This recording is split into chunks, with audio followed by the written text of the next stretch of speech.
नमस्कार शेतकरी मित्रांनो, आज थोडक्यात माहिती घेऊयात की आज आवक किती आहे आणि आज बाजारभावामध्ये किती सुधारणा होणार आहे का काही स्थिर राहणार आहे याविषयी माहिती घेऊयात।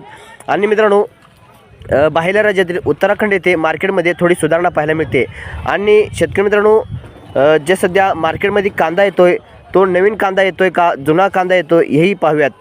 शेतकरी मित्रांनो, सध्या मार्केटमध्ये पांढरा कांदा जो आहे तो जास्त प्रमाणात येत आहे।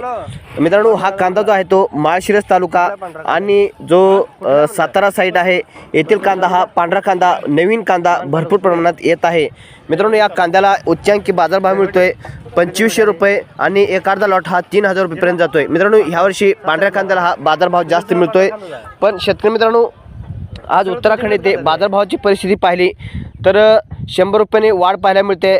कारण मागील आठवड्यामध्ये जर पाहिले तर 1819 रुपये एवढं बाजारभाव होता, पण आज बाजारभाव जर पाहिला तर 2000 रुपये एवढा बाजारभाव गेलेला पाहायला मिळतोय। पण शेतकरी मित्रांनो, आज आवक ही सोलापूर येथे 195 गाडीची आवक आहे।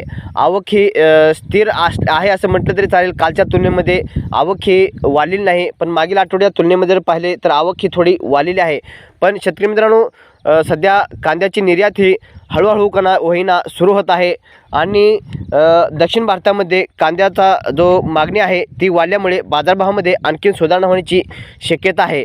मित्रांनो, चाळीमध्ये जो कांदा आहे साठवलेला तो सध्या कमी येतोय, पण पांढरा कांदा जो आहे तो सध्या बाजारात जास्त येतोय, जो नवीन कांदा आहे। आणि मित्रांनो, जो लाल नवीन कांदा आहे तोही येत आहे।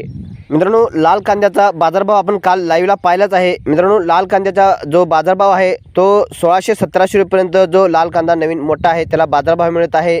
आणि जो 2 नंबर गोल्टी कांदा आहे याला सुद्धा 1200-1300 रुपये एवढा चांगला बाजारभाव मिळतोय। मित्रांनो, लाल कांदा जो आहे तो नवीन येण्यास सुरुवात झालेला आहे। पण शेतकरी मित्रांनो, जो स्टॉक करून कांदा ठेवला आहे शेतकऱ्यांनी चाळीमध्ये, तो कांदा सध्या शेतकऱ्यांनी आणखीन वाट पाहत ठेवला आहे। तो कांदा सध्या खराब होत आहे अशी माहिती मिळते। पण मित्रांनो, येणाऱ्या पुढील काळात बाजारभावामध्ये सुधारणा होण्याची शक्यता आहे।